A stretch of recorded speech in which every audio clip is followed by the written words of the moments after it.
More than 400 soldiers from the People's Liberation Army were sent in batches to Hong Kong's country parks on Saturday to help remove trees felled during Typhoon Mangkhut last month, in the first such action by the Hong Kong garrison since the city returned to Chinese rule 21 years ago.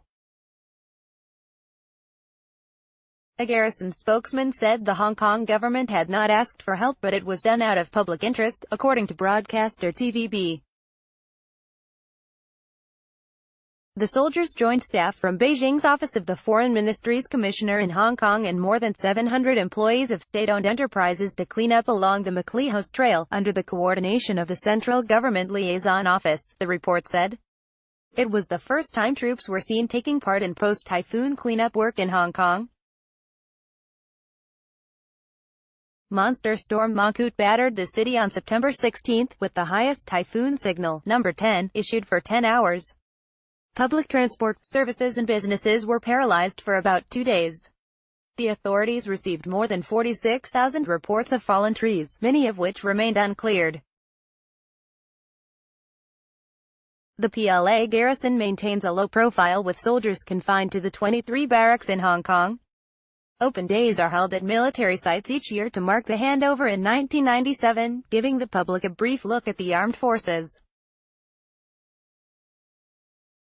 Under the garrison law, the PLA must not interfere in local affairs but troops can be called out to help with disaster relief if requested by the Hong Kong government.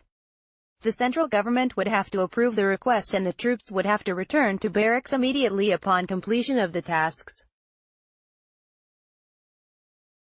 PLA Navy vessel lifted off rocks and shipped back to mainland. Retired journalist Forever Zi Wengyuan ran into two teams of 30 soldiers on Saturday afternoon at Pak Tam O, Sai Kung.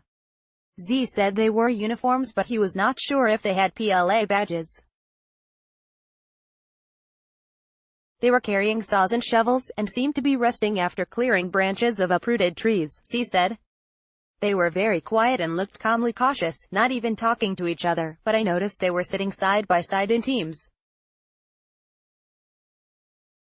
I have never seen a PLA soldier outside barracks, not to mention in a PLA uniform. The 100 kilometers hiking trail crosses much of the new territories from Sai Kung to Tuen Mun. Yang Yirui, the Foreign Ministry's deputy commissioner in Hong Kong, said to the TV station, "We live and work in Hong Kong. We are all Chinese. Therefore we always see Hong Kong as our home." Last year, when deadly Typhoon Hado wreaked havoc in neighboring Macau, the government sought help from the PLA garrison there. It was the first time Chinese troops had been deployed on the city's streets.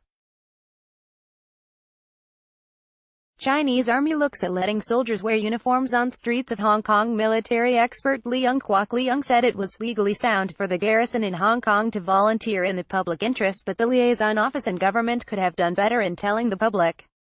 What the Hong Kong garrison soldiers did was different from the disaster relief tasks carried out by their peers in Macau upon the government's request, Leung said. It has been quite a while since Mangkhut left and it was not the first time the Hong Kong garrison soldiers took part in public interest activities, such as blood donation. Hong Kong military garrison mounts its biggest anti-terror drill. Whether there were communications between the government and garrison regarding the plan was unclear. But Leung said, they should have communicated if they were detail-minded and sufficiently careful about the political sensitivity. And they could have informed the public in advance.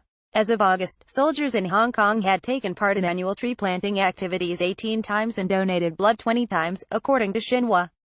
A government spokesman said the liaison office's volunteer team coordinated the cleanup rather than it being a request for help. There was no response on whether the government and liaison office communicated ahead of the work or if the arrangement breached the garrison law.